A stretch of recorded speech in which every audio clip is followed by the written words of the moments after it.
We're speaking to NJIT head women's basketball coach Steve Lanpher following the home opener for the Highlanders. They lost to Lehigh 74-54. Coach, can you give us just a summary of how you saw tonight's game? Yeah, obviously, disappointing the outcome, but losing wasn't really the issue tonight. We lost, to a very good Lehigh team that's going to be one of the favorites in the Patriot League. I thought first half wise we came out a little tentative, which happens sometimes when we have a home opener. And then, we early on, Nicole got in foul trouble, Leah got in foul trouble, and it really messed up our rotations. And I think because of that foul trouble, we got tentative. I thought we made a nice run where we got it back to within 4 about 8 minutes ago in the first half. They went on another run. Then we got to within 6 with about 3 minutes to go in that first half, and then they had about a 2-minute stretch there where we committed 5 or 6 fouls on their end, and obviously they got that double-digit lead. So, we've got to kind of go back to the drawing board and learn to defend a little bit better.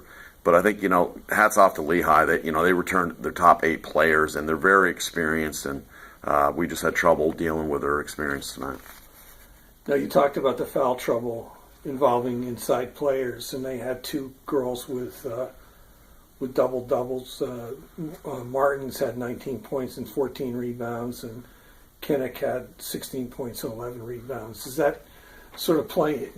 Obviously, they're good players, yes, but it sort of plays into what you were talking about when you see.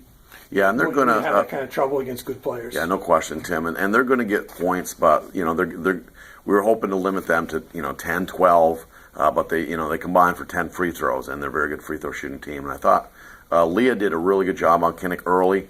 She picks up her third. She got tentative. They went at her, and they got some buckets. Nicole was, when she breathed tonight, she was in foul trouble, and that really hurt us and got us tentative because you've got to be aggressive. You've got to be assertive defensively to have any chance to contain those two. And I think once they were in foul trouble, Lehigh did a great job of really attacking what became our weakness. That's one of the things where I assume where a good veteran team comes in, they kind of see the blood in the water and they know exactly where to go. Yeah, no question.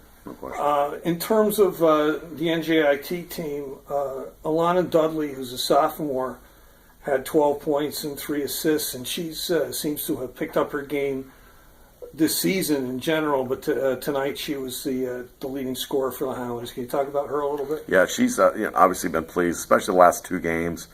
She's always an offensive spark for us.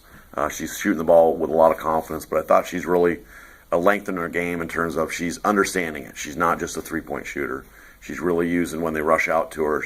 She's pump faking and getting to the basket much more or a higher frequency this year, and it's really obviously helping us, and I'm really pleased with her. She works her tail off, and defensively she's grown a lot, where I thought last year she was learning the system and a little bit of a liability, where she's really matured into a pretty good defender. So I really look for her to continue her growth and to always be a consistent scorer for us. Okay, looking ahead, can you tell us a little bit about the upcoming game and what you're going to be working on to get ready for that game? Yeah, I think obviously St. Francis, New York, very, very similar to us in terms of they're very ball possession oriented, very skilled, run their set. So we're going to have to be disciplined defensively. I think we got to work on 2 things going into this Tuesday night game. We've got to get more disciplined defensively, not foul so much. Offensively, we had a ton of moving screens, so we've got to slow down, set good, solid, legal screens, and just move the basketball. I thought, especially early on, and I think part of it was our home opener. We were jacked up a little bit too much. We have a tendency to keep the ball on one side of the floor, and we've got to really, start on one side, reverse it top to side, and make the defense shift. So we'll probably focus on those 3 things the next couple days. Okay, thanks for speaking to us, Coach. We know you and the players are going to work hard, and hopefully we have good times ahead the next time we speak to you. Thanks, Tim.